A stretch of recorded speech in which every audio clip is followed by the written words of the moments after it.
We have got Jeff Lestz with us.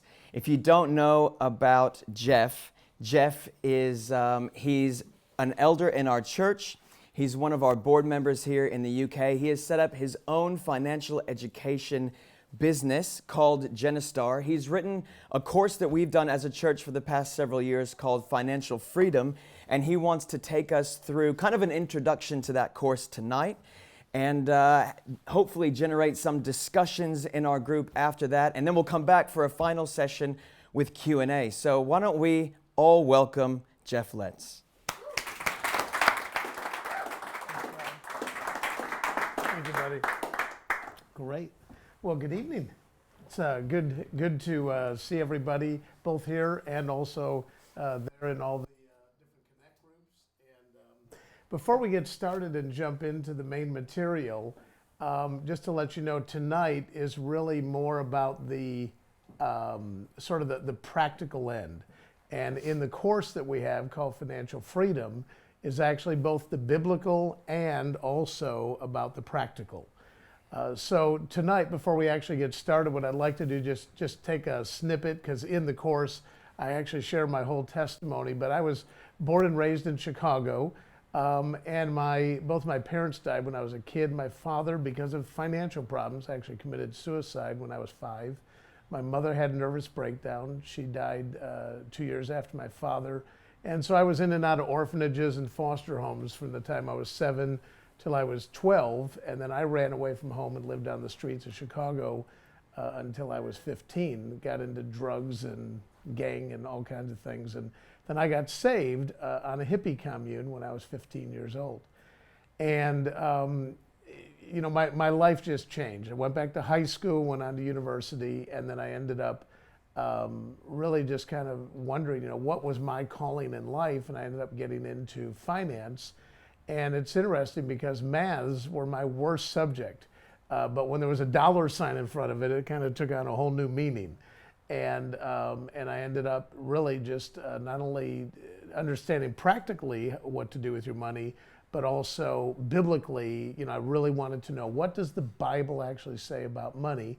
And it's interesting, in the scripture, there's 500 places that talk about faith, about 500 places that talk about prayer, but over 2,500 places that actually talk about money and finances and tithing, and you know, so it's a very, very important subject.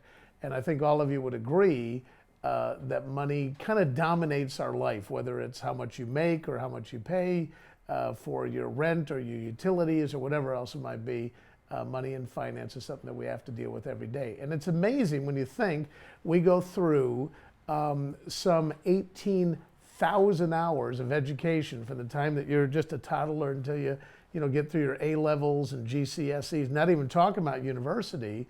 And yet we learn great skills like algebra that most people would never use unless you're an architect or an engineer, or how to dissect a frog. I don't know about you, but I've never used that skill. And so they don't teach us about money. If they had the course called Wealth 101 in high school or university, I certainly would have taken it. So I think that it's great that the church, that Pastor Gary and Pastor Robbie and really the whole, you know, all the pastors are allowing this to go on, and is going to create a great discussion in all of your connect groups to really talk about your money. I know it's, especially here in the UK, I know you're not supposed to talk about money, but let me tell you something, if you don't talk about it, if you don't teach this to your children, the world's going to teach it to them. And so there's, you know, money seems to be something that some people are afraid of. And they go, I don't want any money because it might corrupt me. And here's the thing about what the scripture teaches, and you learn more of this in the Financial Freedom course, is that money is a horrible master, but a fantastic servant whenever you know how to make it actually serve your purposes. So let me kind of jump in and really get into the practical part that I think is going to stir up at break. It's going to stir up a lot of conversation. So let me kind of jump in. We're going to talk a little bit about the Financial Freedom Quadrant. So there's really 4 different areas that we educate people on. And what our mission statement is really to teach people how money works, show them how to become debt-free and financially independent. And I don't know anybody that says, no, I'd rather be broke, or bankrupt by the time I'm 65. So some statistics that are a little bit amazing when we look into financial education, having a financial game plan. It's sort of like a sat nav. Really having a plan, how to reduce your outgoings, and really how to recover money that you probably are wasting. Whenever we sit down with people and go through a budget, or they're in your Connect group, what we find is that 9 times out of 10, there's someone in your group that's good with money. And when you do get a budget and really get this together, it's amazing how it just sort of gives you a peace in your life knowing that you're not all stressed out about your budget. So let's kind of start into the first quadrant that we're going to talk about is debt freedom. And then we're going to go into talking about how to build an instant estate. The third one is common sense investing. And then we're going to get into talking a little bit about pensions and the pension alternative. And I know, especially some of you young people, you're kind of going, pension, I mean, give me a break. I'm only 19 or 20 years old. That's got to be like a million years away. I got to tell you, man, it goes by like that. So we're going to talk about all those different areas. So let's get started on debt freedom. I want to cover with you a little bit about where our current economy is, the credit card trap, payday loans, the golden rule of credit, how to ask the right questions, weekly mortgages, and then debt stacking that are going to help you to kind of understand the functionality of really, how to kind of make your way through the financial world. If we take a look at 2019 news and where we're at today, not a day can go by that you don't hear on the news, in the newspaper, challenges that there are with money, whether it's Brexit or whatever it might be. And these statistics up here go through where people are at, that the average family actually has total debt per UK household in February this year was over 59,000 pounds, okay? And a huge part of that comes down to credit cards at real high interest rates. So, again, financial challenges, whether it's the price of your energy going up, financial challenges, face every single person. And the question is where will you be at 65 years old? Now, again, I remember I got married when I was 19. Margot's mother was 39, 20 years older. And I remember saying to Margot's mother, I wonder to Margot, I wonder how much longer your mother will be alive, because 39 sounded ancient. And, 65, guys, it may sound like a long time, but, it just goes by like that. These are the statistics. If we had a room full of 100 people today, 95% of them are either still working, not by choice, or dead broke, and 5% of them are wealthy or financially independent. And it's not because of the money that they made, it's just that they didn't know what to actually do with their money. So here's a little bit of a tough question down at the bottom of the screen. Which category will you fall into if you don't change anything? And I've never met anybody yet that ever said, gee, I'm really looking forward to being in that 95% category. Okay, obviously everybody would like to be in the top 5%, and you can if you just know how to fine tune and what to do with your money.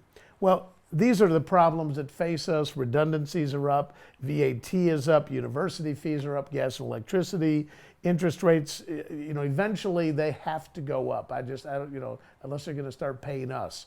But interest rates are at an all-time low right now, which is fantastic. But, interest rates, like the economy, do go up and down. The 40% tax bracket is down. In other words, they've lowered the threshold, and benefits are down also. So one of the greatest marketing ploys is actually something called a credit card. And what they did is they took the word debt and they renamed it into credit. See, we have Visa and MasterCard and American Express. I'll bet you that if they'd come out with a card that was called Go Broke Quick, that none of us would have taken one of those out, okay? So these guys are incredible marketers to suck us into easy monthly payments. And I know especially some of the young people, I don't mean to step on your toes, but I remember what it was like to be young, and boy, I just got sucked right in to buying designer clothes and all those other things, even though basically it was financed, okay? It's great to do that if you got the cash, but it is so easy to get into debt and to get caught into that, easy monthly payments. So let's imagine that you had a 3,000 pound credit card at 20.9% APR. I've seen them as low as, 2% if you got super duper credit rate, 2% for 90 days or something. But I've seen them as high as 60% interest. APR is your annual percentage rate. And if you took every month, you pay off the minimum of 2% or £5, whichever is greater. You don't make any new purchases. So you basically charge 3,000 pounds. Here's what's amazing is if you did that, it would actually take 90 years to pay your debt off. Now, in our course, we talk about the scriptures that talk about that a good man leaves an inheritance to his children's children, and yet what most people are going to leave to their children's children is probably debt. And then how much interest would you actually pay? 23,000 in interest on the 3,000. I think you would agree that that's not very good stewardship. So it just goes back to education, a little bit of delayed gratification, and not actually doing it. Payday loans. Wonga.com is no longer around, and they shouldn't be. But back when they were, it was 4,214% interest. I mean, that's just unbelievable. Most of the time on telly, you see like these, sunny loans or whatever they call them. If you look in what I call the mice type, and it's normally like, you can barely see it. It's like 1,300%, 1,800%. And guys, this is not good stewardship, but it all goes back to people getting sucked in on easy monthly payments. So here's the golden rule of credit. I know it makes a lot of sense. I call it common sense. It's just not common knowledge and certainly not common practice. Pay your debt off in the shortest possible time. In other words, get out of debt and ask the right questions. And this is the key, the first step to becoming debt-free. This is amazing, Pastor Robbie. Spend less than what you actually earn. Isn't that incredible? I mean, that's like a revelation, isn't it? Actually live below your budget. But it's easy to kind of get sucked in because you're trying to keep up with the Joneses. But let me tell you, the Joneses are broke. So don't try to keep up with the Joneses, okay? Once you do get a mortgage, if you've got maybe some of you already have a mortgage, or if you're ever thinking about a mortgage, here's an interesting thing is, how many months are there in the year? Well, obviously there's 12 months. And what the banks do is they actually kind of get you on a monthly payment schedule. But here's an interesting thing is that there's typically 4 weeks in a month. So 4 times 12 is actually 48 weeks. But as we all know, there's 52 weeks in a year. So what happened to the other 4 weeks? Now, I want to show you a concept that is called, basically it's called fortnightly repayment. In other words, if you would take, instead of your monthly mortgage payment, let's say it was £1,000 a month, it's due on the 15th of the month, take half your payment 2 weeks before it's normally due, and then the other half when it is due. And if you would start this off like a regular mortgage, you'd pay it off in 25 years. The total cost, this is on a £150,000 mortgage, you would pay $358,000 or $208,000 in interest. But instead, over on the right side, if you would actually accelerate it by making this payment every 2 weeks, so instead of $1,000 a month, you make $500 every 2 weeks, you actually would pay this off and save £52,000 and actually pay it off 5 years earlier. Isn't that amazing? And so the way that works, and we're gonna, in our course, we talk a little bit more about that, to dig a little bit deeper of how does that work. And here's the thing, the bank obviously doesn't want you to know that. They'd rather keep you in debt or in bondage for a lot longer, okay? So this is a great way to do it. And if you've got a current mortgage, you can actually just go into the bank and basically, now most of the time they won't know what you're talking about, but there is a way to actually get this done, okay? Okay, let's talk a little bit about building an instant estate. So what is it? What is an instant estate? Protection statistics, is all protection the same, and kind of how life really works. This was actually an article out of a newspaper where the husband, the wife actually got cancer. The husband was a mechanic, kind of closed up his shop and took care of the wife to help her get better. And basically they were living on credit cards. They had 23 credit cards and ended up racking up £130,000 in credit cards. And the guy actually ended up committing suicide, thinking that if I commit suicide, then at least my family won't owe this money. They can keep the house, when in fact she was actually on the credit cards also, so she was responsible, and they ended up losing the house. Not only did she lose her home, but obviously she lost her husband. I mean, it's just, just a travesty when people get into these kind of situations. So let's talk about how to protect your family's biggest asset. If I ask most people, what's your biggest asset? Most people say, well, it's my house, or it's my car, or my possessions in my closet, or my garage, or whatever it might be, or your savings. But in fact, it's actually the biggest asset is you as a breadwinner. In other words, the income that you generate. So I could take away everything that you own, but if you could start fresh and you still had an income, obviously that would really be your biggest asset. When we talk about protection, this is life cover, could be all different kinds of insurance. These are our facts. These are statistics. 1 in 4 men now age 20 will not live to 65. 1 in 5 adults have a mortgage with no associated life cover, and this is amazing. Over 55% of all critical illness claims are for cancer. More than 1 in 3 people in Britain will develop cancer at some time in their lives. Now, guys, that's not a scare tactic, and I've heard people say, well, if you have insurance, it's a lack of faith. No, it's not a lack of faith. It's just that you don't take out life cover because you're afraid you're going to die, but if you do die, because we're all going to die, that you're actually taking care of the family and loved ones behind you, okay? So this is a little bit of our philosophy about how life really works, is that back when you're young and you have kids and debt and a house mortgage, loss of income would be devastating to your family if you would die. So what you do is in the early years, you can buy a lot of life cover for a relatively small amount of money, but then in the early years, you start investing, and by the time you get out to age 65, this dark blue line here, now you've got money in savings. So let's just say, as an example, you might need £250,000 pounds in cover, and it might just be 25, 30 pounds a month. It's not that much cover. And what you're doing is you're renting wealth until you can accumulate it. And once you get out to age 65, the kids are grown, the debt's paid, the mortgage is paid, and now what you need is you need cash. So if you were debt-free and you had enough cash, then maybe you don't need life cover. But the fact is, most people are not in that situation. So the key here is to buy low-cost term assurance and invest the difference into, could be your pension and some other things that we'll talk about a little bit later in the program. Okay.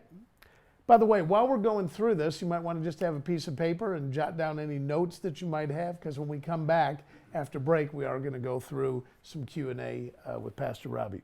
So, common sense investing, I'm going to talk to you about how you want 3 accounts, 3 different accounts for savings and investing, how to have money in the bank, rule of 72, high cost of waiting, how that rate is the key to investing, investment funds, and then something called pound cost averaging.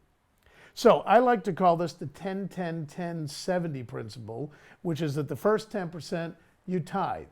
Okay, I'm not going to go into that here, but it's in my book called True Riches that we'll be talking to you a little bit about. But it's also one section, one of the weeks that we actually go through and talk about tithing.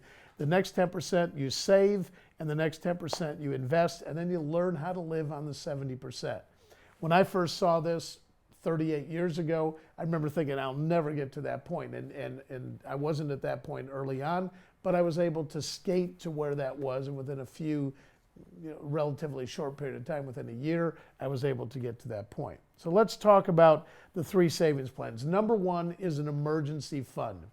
I love where Solomon said, only a fool spends everything that he makes. I didn't say it, Solomon said it. And so you need an emergency fund. The second one is a short-term savings. This could be for a holiday, for a car, whatever it might be. This one over here, though, the emergency fund, I mean, is, a tire blows out on the car, something happens. Short-term savings is typically for short-term goals, less than, say, 3 years. And then long-term investments that are basically, I call that the do not touch fund, that you're going to invest long-term. Now, why are these investments so important? This is something called the rule of 72. Albert Einstein's the guy that actually figured out it's simply a mathematical calculation that talks about how do you figure how that your money doubles. You take the number 72, divide your interest rate into that. So let's say as an example, right now you can get 1% if you're lucky on your money at the bank. So 72 divided by 1 equals 72. So if you were getting 1%, it would take you 72 years to double your money. Okay. Well, if you're getting 3%, say at the bank, and you had 10,000 pounds, in 24 years it doubles, 24 years it doubles again. You would think if you could get 6% that you would double your money, but that's not the way that compound interest works, is now at 6%, you actually quadruple your money, or as someone once told me, they said you fourple it, okay? So you quadruple or fourple your money by simply doubling your interest rate. And here's what's amazing. What the banks do is they take our money collectively. So you might have 1,000, you might have 5,000, you might have, so they take all of our money, pile it together, they invest it, leverage it, they go out and invest it. And on average, a bank will make at least 12% on their money. That 12% is something that they call OPM, other people's money. So they're taking other people's money, they leverage it, and look at what 12% does at the end of that same 48 years, 2,560,000 pounds, and out of the kindness of their heart, they give you back 40,000. I think that's called not a very good steward, okay? Whenever I show this slide, I always quote the scripture in Luke 16 where Jesus said, the children of this world are wiser than the children of light. So there are ways to get these kind of investments, say from 6 on up, and there's ways to consolidate your debt and get out of debt where you're actually paying much, much lower interest rates. This one shows the high cost of waiting. So let's say you're 25 years old, you invest 100 pounds a month at 7% interest, and I know you're going to say, where do you get 7%? I'll show you that in a moment. Until age 65, you'd end up with well over $250,000. If you wait just 1 year, so you don't invest 1,200 pounds, but you start when you're 26, that actually cost you almost 19,000 pounds by not investing 1,200. So the best time to get started is now. If you wait until you're 35 years later, it costs you 82,000 pounds. If you wait till you're 40, it doesn't mean that there's no hope for you. It just means that you're going to have to invest a larger amount because you're putting it in a shorter period of time. So rate of return is the key. I took these numbers for 12 years from April 1995 to April 2007. The reason I took these numbers is because this was one of the best times in the economy. And yet, if you look, everybody said, go put your money in property, 12.4%. I'm not saying put your money in the FTSE 250 or in investment funds, but I'm just saying get an education on where your money is, because rate of return is a real key here, just like we showed you in the rule of 72. I'm a big believer that especially when you're investing small amounts of money, go into investment funds, okay? In the States, they call it mutual funds. Here in the UK, they call it investment funds. Now, you can go directly into the stock market. You can buy ABC stock. The problem is it's like a parachute with 2 strings. If that stock goes down, then basically you're going to crash to the ground. An investment fund has many different investments in it. It could be up to a couple hundred stocks and bonds and, as far as the portfolio. So you're diversified, so you're actually limiting your risk. These are the other advantages. I'm not going to read them all to you, but you can kind of read them. These are the advantages of why that I like funds, and I've been investing in funds for many, many years. And I would suggest that you consider them as part of your investment strategy. Most of you would probably have a company, if you're working for a company, now you have to have a company pension there. I say you have to, you can opt out, but I wouldn't, okay? I would be getting into it and look into the funds that they actually have available, because there's some great pension plans out there. So this is called pound cost averaging, and the way that this works is you would think if you were investor A, and let's say you're spending just 50 pounds a month on a regular investment, and you put it in as the market goes up, so it starts out at 8 pounds a share here, goes to 18, versus investor B, it goes down to 2 pounds a share, and then it goes up to 8. Most people say, well, I would rather be investor A because the market is going up. Let me show you here actually what happens is that in actuality, here investor B, when the market is going down, because they're investing every month, they're buying a greater number of units or a greater number of shares.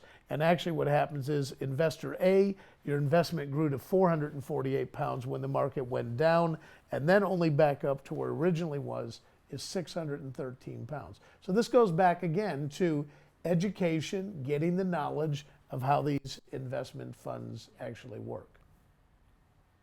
I know I'm going through this rather quickly here, but we're going to be coming back and answering questions.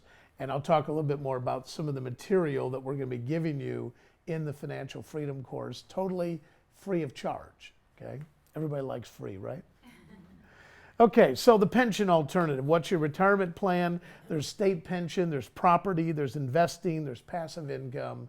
And obviously in 30 minutes total, I'm not going to be able to teach you, everything from start to finish. But these are some things for you to think about. Some pros, some typical, benefits of a pension is there's some level of financial security in retirement, tax-free growth, so the money grows for you to where you don't have to, actually pay taxes on the growth. Tax relief, in other words, it reduces off your income whenever you put money into it. Typical pension cons are that you have to wait until you're age 50 before you can access it, which is not a bad thing.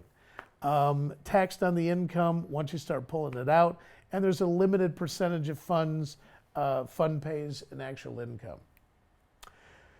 Property, property is, I have a property portfolio, and there's some real benefits in that typically, not always, but typically values should go up long term and the tenant can pay for the actual property. The property cons or the negatives are it does take time to grow.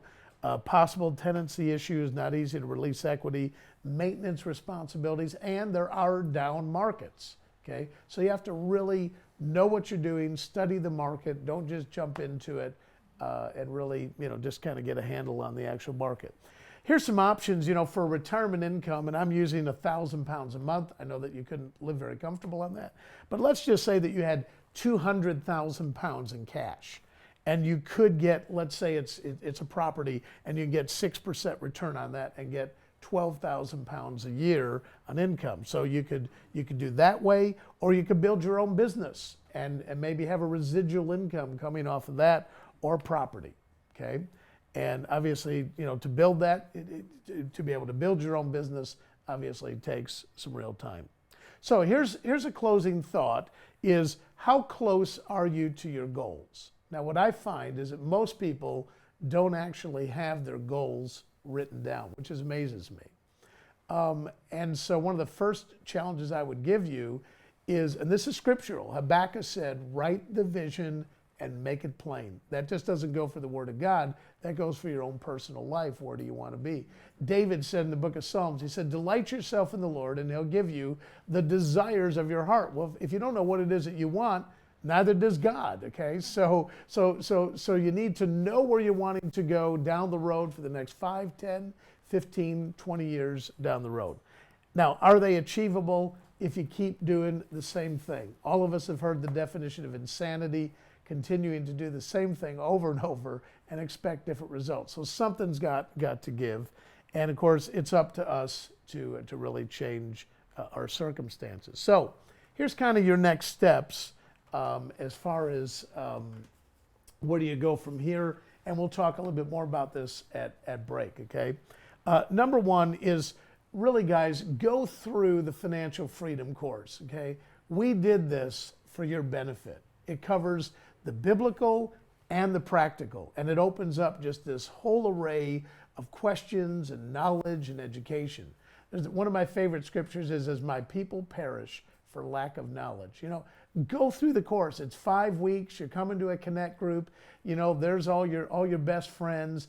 Open up. Let your barriers down. Okay. Be vulnerable and let some people kind of sow into you some wisdom when it comes to your money. So I would definitely say go through the Financial Freedom course. Now, anybody that goes through the course, and you can buy these. You can buy these online. These are 2 books that I wrote: Your Journey to Financial Freedom, and also True Riches, Prosperity with Purpose. These are two books. The True Riches is about biblical finance, biblical economics, and the Financial Freedom is more about the practical part when it comes to money. So anybody that goes through the course, we're actually going to give you a free ebook version of both of those books. You can go online, go to Amazon, you can buy them, okay? I know True Riches is actually a church and you can buy it there, but we're going to give every single person that goes through the course a free ebook, ebook on both of those courses, okay? And then once you go through that, guys, get a plan. Seriously, I mean, write the vision, make it plain, decide where it is that you want to go down the road. And then, of course, you got to take action. I've seen people that have fantastic plans and they never get around to doing anything, and 20 years later, they're still where they were, earlier in their life, okay? So we're going to take a quick 20-minute break, and here's what I'd like to suggest to you at break time, okay? I'm sure you're all having some food there and a glass of wine or whatever, but, start to get your questions together, have some discussions about finance, about some of these things that we discussed, and we'll see you back here in 20 minutes.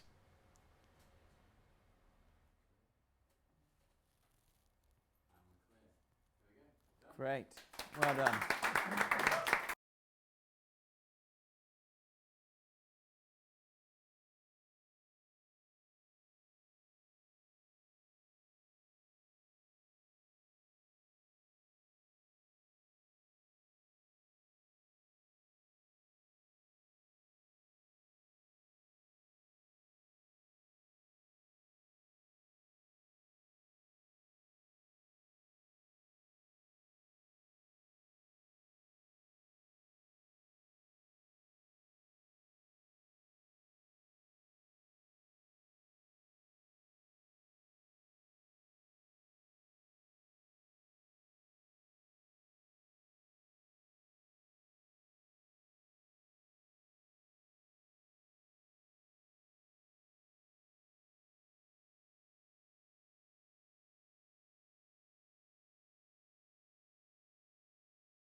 Hey everybody, welcome back. I hope you've had some good discussions. Before we go any further, can we thank Jeff for that first session that he it was absolutely great. So here tonight, we're joined with Sam's group and Katie's group, and they've asked some questions, and I'm told that that through the link that you're watching through right now, you can type in questions and send, and I'm gonna get those to my phone. So if you've still got questions and you wanna submit those, you can head to the website or wherever it is that you're linking on right now, type those in and we can hopefully get some of those answered as well. So, you ready? Ready. Perfect. So, one question that came through was, how do you apply for a mortgage as a first-time buyer and beat the affordability calculator that the bank has in place? Well, first of all, I don't know that there's a way to beat it, because the whole reason that they have affordability in there is to make sure you can afford it. I mean, that's the whole purpose of it. So, what happened is in 2007, when the whole meltdown happened, they were just giving money away prior to that. I mean, at one time here in the UK, they were actually giving away, you could get 125% mortgage. So say the property was, for easy numbers, 100,000, they would actually give you a 125,000 pound mortgage. So you got 25 grand, you could go on holiday, or buy furniture, whatever. And so then when the market took a nosedive and people were what they call upside down in their property, people just said, well, I don't have anything invested in it. So they just left the keys on the table and walked away. So the whole purpose of affordability and a deposit is that you got some skin in the game, so that when you have a little bit of a tough time, you're still going to make your mortgage payment. You're going to do everything you can, because here's the thing: the bank does not want you to foreclose. Banks have two challenges. Number one is that you'll quit borrowing, okay, and number two is that when you do borrow, that you won't pay it back. And so they're not being mean, they're not being nasty, but really what a person needs to do is get a deposit so that your deposit becomes bigger, and then, or go make more money so that your affordability is obviously more affordable now, that you can actually afford it. In addition to that, there are several, schemes out there now that you can get into where you buy a certain percentage of it, okay, and then then they offer that you can actually be able to purchase it as the years go by. You're talking about Help to Buy and things like that. Yeah. Are those good ideas? Do you recommend those? Robbie, I think it depends, because as an example, let's say that someone goes and buys a property and all of a sudden they're, because now, you got all kinds of other expenses, okay? You got upkeep, you got insurance, you got taxes, of course you have to pay the council tax anyhow, whether you're renting or whether you're going to buy. But a lot of times people, they think, boy, I just got to get into this property, and then they, for the first time, now all of a sudden their expenses have maybe doubled, or whatever it might be, and then they end up getting in a bind, getting all stressed out. To me, I'd rather rent a place and have less stress than own a place and I'm all stressed out about it. I would prefer to own. I own, but it's not the end of the world, and so you got to get a good plan together, make more income, save more money, get out of debt. The other thing about affordability is if you bring your debt ratio down, then let's say you have zero debt. Well, that's really favorable, because now the bank's going to go, hey, you're a good risk. Right. Okay. If we stick on mortgages for a moment, the fortnightly mortgage repayment that you mentioned in the last session, some people have tried to do that. I've tried to go into the bank, but the bank has told them no. Right. But I know that you've talked about there's ways around that. Yeah, well, the first thing is that you have to understand is that the banks, let me ask you this. If you owned the bank, would you want me to pay my mortgage off 5 to 7 years early? No. Why? Yeah, because you're going to make more money. So they don't train their loan officers or their bank managers. Most of them, you're going to talk to them and they get like this deer in the headlights look. It's like, never heard of that before. So what you have to do is you have to be very patient. Once you read this, because there's like a whole chapter in here on how to do it. And so then what you basically say to them, you say, okay, so what I want to do is I want to make a half payment every 2 weeks. Okay. Now, sometimes they might say to you, well, it's in your contract, you can't. Okay, well, great. Show that to me in my contract. Don't just tell me, okay? Show it to me in here. And I got to tell you, I have never seen a contract. Now, there might be one out there, but I've been here in the UK for 16 years. I've never seen one yet that said that you couldn't do it. Now they may not want you to do it. So if I went to the bank and they said, no, you can't do that, I would say, number one, show it to me in the contract. Number two, if they said I still can't do it, I'd go, great. Would you do me a favor and would you draft that up for me in a letter so that I can take that and send it to the Financial Conduct Authority and let's see what they have to say about it. And it's amazing, they always end up getting it done because they don't want to mess with the regulator, all right? Because it's under what they call TCF, treating customers fairly. So, so if you have a problem with it and you can't get it done, I mean, talk to one of our, talk to one of our Genistar reps. I mean, we'll help you get it done. I've never seen it where we couldn't get it done. Now, one of the things you have to look out for is, are there prepayment penalties?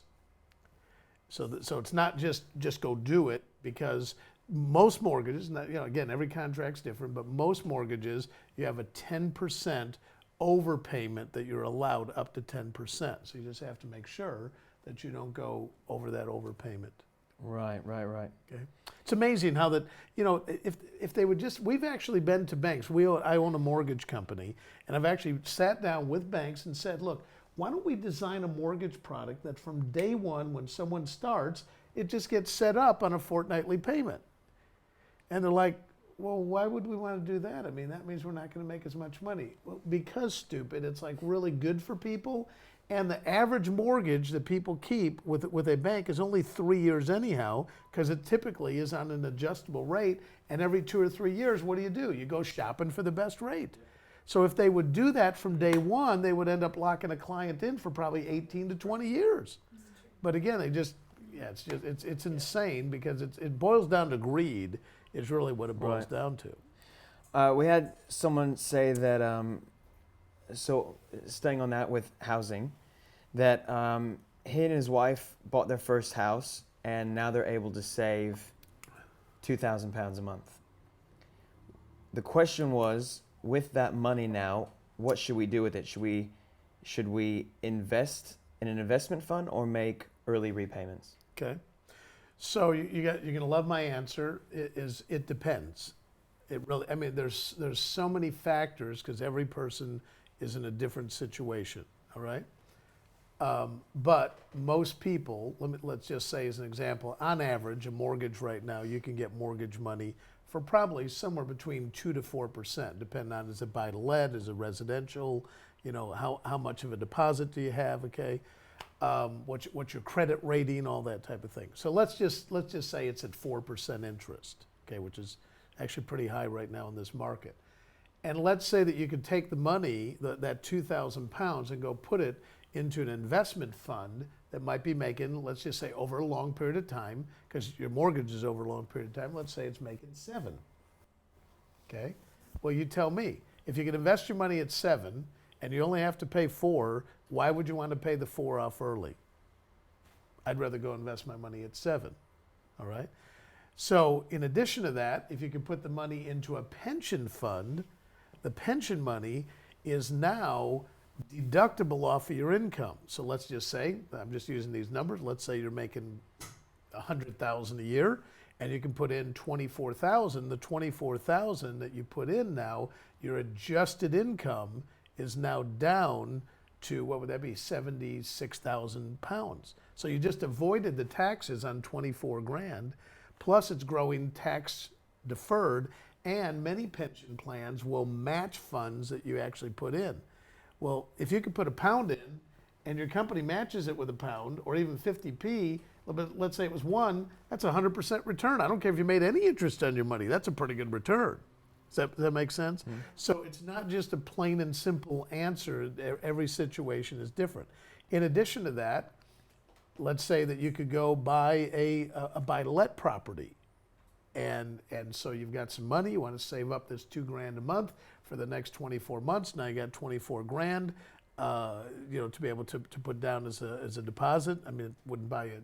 I think you buy like maybe a garage here in London, but you certainly on the outer limits of the M25, you can certainly buy a property for a couple $100,000, and typically they're looking for probably 20% deposit, and so that might be something that you want to look at. So it's not just I think it goes back to you need a plan. Don't just Sure. jump into it.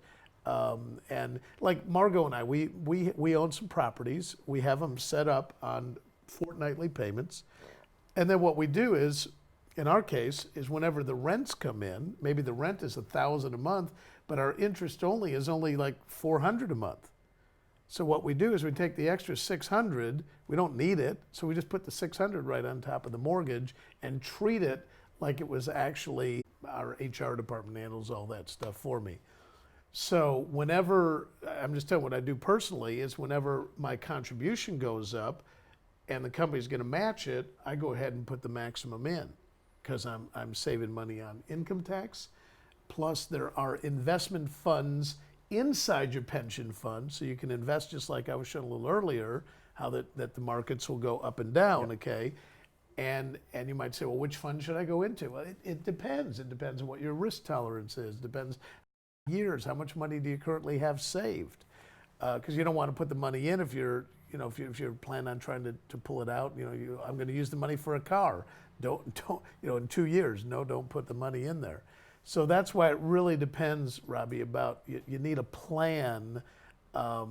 To kind of sort of like when Jesus said when a person wants to build a building, what does he do? First thing, counts the cost, right?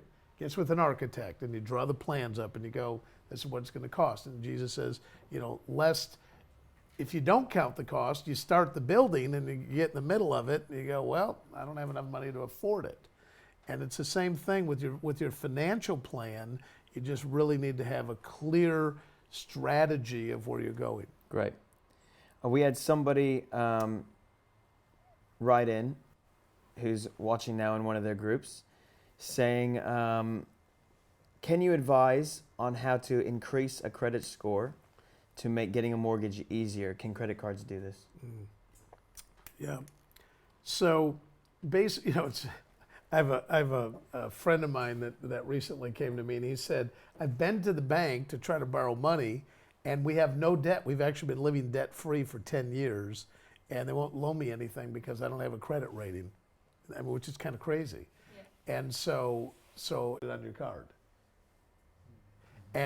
But let's talk a little bit about once you get to that point where let's say you get 500 pounds or 1,000 pounds in savings. At that point, I would take 25 pounds a month and keep it going into my short-term savings, and I'd take the other 25 a month and put it into a long-term savings, which could be an equity ISA, or if I have a pension plan, especially that the company is going to be matching, okay, then that one probably. I'm not saying it would be because it depends, but in most cases, again, if they're matching, you don't have to be a genius to figure that out. Okay, you put in 3%, they put in 3%. I mean, you got double funds, yep. But you got to have a long-term mentality on that because it is tied up longer term. Right. Second thing I want to say on that is this: is sometimes people need to really take a look at their budget. In the back of both of these books, we have something called the Fat Finder. Okay, not this kind of fat, all right? But the fat in your budget. And I promise you that every single one of you have got fat in your budget. It might be takeaways, it might be, the 17th pair of shoes that you're getting ready to buy, or one of these 500-pound shirts that I don't even know what they're called, but it just amazes me how much money people spend on stuff. It's people got 27 shirts in their closet or what. I mean, simplify your life, okay? And so if you learn how to cut the budget out, and here's a way to do that, Robbie, is we actually have a 30-day expense tracker where you literally write down every single thing that you spend money on. Guys, it's amazing how much money that you would save if you just quit going to Starbucks. Now, I know people go, oh, yeah, it's like weeping, wailing, gnashing of teeth, okay? but if it's the little disciplines, the daily disciplines that really determine your financial future, what you do. Yeah. And so that's one thing, is getting a budget. Yep. Second thing is making more money. When I first started doing this 38 years ago, when I was 24 years old, you can kind of figure out what my age is there, okay? We got out of debt, but I want to tell you how I did it. I went and actually, that's how I got involved in the financial education business, is I started making an extra 2,000 pounds a month part-time. I paid my tithe on it, everything else I put onto my credit card debt, my cars, and in 9 months I was totally debt-free. Wow. So sometimes, you just need to go make some extra income. And it doesn't mean you have to do it forever, but I was one of those guys. I just said, I want out of debt. Yeah. And so within 9 months from the time that I saw this seminar that we did here tonight, I was debt-free other than the mortgage on my house. Yeah. You mentioned the budget in there, the Fat Finder, etc. You talked in the last session about the 70-10-10-10 rule. How do you account? 10-10-10-70, yes, exactly. but that's okay. Whatever, yeah. Yes. You could never earn another penny. Would you take it? And what your mind ought to be calculating is, how much do you make per year? How many years do you have to work, okay? And that's really kind of, it's almost like if you had an ATM in your bedroom and it's spitting out whatever your annual income is, how much would you insure it for? Well, that's what you're going to be making over the coming years. And so, when you take a look at inflation, no doubt about it, inflation eats into it. And that's another reason that you need to get a dentist. So I'm going to drill my own teeth, Yeah. But so that's one thing. You could also go to an IFA, independent financial advisor. On average, they'll charge you between 150 and 250 pounds an hour. So just to do a plan would take 4 hours, so it's typically between 600 and 1,000 pounds. That's not to invest any money, that's just to get the plan, okay? We do the same plan for free, okay? Or the third option is have somebody come alongside you and educate you and sort of help you to fulfill what your real needs are. Okay. Yeah. There certainly are courses out there. There's books. That's another reason why not just promoting the Financial Freedom book or the Financial Freedom course, yep, but going through the course will help people, yep, to sort of prime the pump to get them more educated. And what I find, Robbie, is that in every single Connect group, someone in the group is good with money. Okay, it might be budgeting or investing or yep, whatever it might be, and so people should kind of get their ego out of the way. If I knew that you were good with money and I'm bad with money, I'm going to come to you and ask you. Yep. If I'm bad in personal training and yep, you're a personal trainer, I'm going to go, hey, coach, can you yep, give me some coaching? And then these two pieces, I think, will really help. These are both great starters to getting the knowledge from a biblical perspective, and then also from a practical perspective, which they'll get free of charge by going through the course. Yeah, exactly. In an ebook. Yeah. We've got time for 2 quick questions, if that's all right. Yeah. One, should I tithe on the gross or on the net? You mentioned tithing is part of the 10-10-10-70. Yeah. So does that mean I should tithe on the gross or on the net? Yeah. So my answer is in the form of a question, which is, would you like God to bless you on the gross, or would you like God to bless you net? Okay. So in other words, do you want a big blessing or do you want a little blessing? I'll say this. Tithing is, a lot of people that I've talked about tithing go, well, that's just legalistic. It's not legalistic. So pray about it. But I will say this: I've always paid tithe on the gross. So if I make, let's say, 1,000 pounds, and my net after taxes is 600, do I pay 60 pounds or do I pay 100 pounds? Okay? And I think that people need to pray about it, but all I can tell you is I've always paid on the gross. Jesus said, render unto Caesar that which is Caesar, and unto God that which is God's. And I think it's a faith thing in that, sure, I guess I could do something with that extra 40 quid, but I'm just a real believer that my faith is, okay, God, I'm trusting you. I'm not looking to man. And so I've always paid on the gross, and I believe that that is the right way to do it, but it's not illegal. Can you imagine if we get every single person in church, even just to pay tithe on the net, on the net, let alone the gross, okay? And so, first, I'm not an expert on university loans, but my understanding is, and we have a couple of people in the crowd here that can kind of help me on this, is that if you don't pay it off after 30 years, 30 years, okay, then they just forgive it, all right? And the interest on it is around 6 or 7%. It's quite really high. And you have to, the threshold, you have to make 25 grand a year, and then you have to start paying back 9% of your salary. 9% of your salary. Yeah. Wow, pretty hefty. Okay, so you know, I think it would depend on what my goals were. Is more important for me to get that paid off. But I'm just trying to sit here and think. Okay, if I was the person that had the loan and understood investing, and I was getting money at 6%, 6% or 7%, and I could put the money into a long-term plan, and I was able to keep long, especially like a pension. Yep. You know, I think you just have to measure the numbers up, but it would just make sense. I mean, especially if they're going to forgive it. I mean, it's kind of like saying, you know, would you pay your mortgage off if they would forgive it in 30 years? I go, no, I'll let them have it. I mean, yeah, sure. Why not let them have it? Yeah.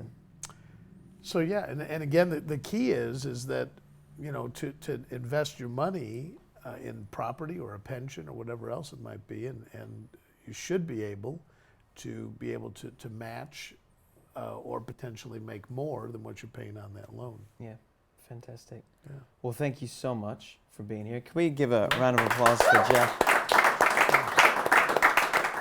It's been great having you. And listen, if you're there and you haven't done the Financial Freedom course as a group, you've got free material that you can use that Jeff's been talking about. We've got the Financial Freedom course that is available. You can talk to your location pastor, service pastor. They can get you the material if you don't have them already. But it's 5 weeks long. Commit to it as a group. I know there are groups who run the Financial Freedom course already, so you can talk to a pastor or team leader and find out where they are, get stuck into it. But it's going to be beneficial to everybody, I think. And I think certainly from hearing what you've talked about in the Q&A and in the session before, there's so much out there that we don't know, so much information that is available if we just know the right place to look. Absolutely. That can set us up to win. And I think, Robbie, if I can just say also that, you know, a lot of times people don't do this because they're ashamed of where they're at, which is, you know, it's called grace. And don't feel bad. Hey, wherever you're at, you're at. Yeah. But, you know, take control of it and get educated and get started on it. Boy, I mean, I think back now, it was 38 years ago when I really got started. And I remember putting in, you know, $50 a month, getting the savings up, and then starting to put in money into the investment funds. Just, you know, we were always good tithers, but we just didn't know what to do with the other 90%. Yeah. And it really boils down to education and just making smart decisions. Yeah. Well, great. Well, thanks again. Great. Thank you for joining us. Enjoy the rest of your night, and we'll see you in church on Sunday.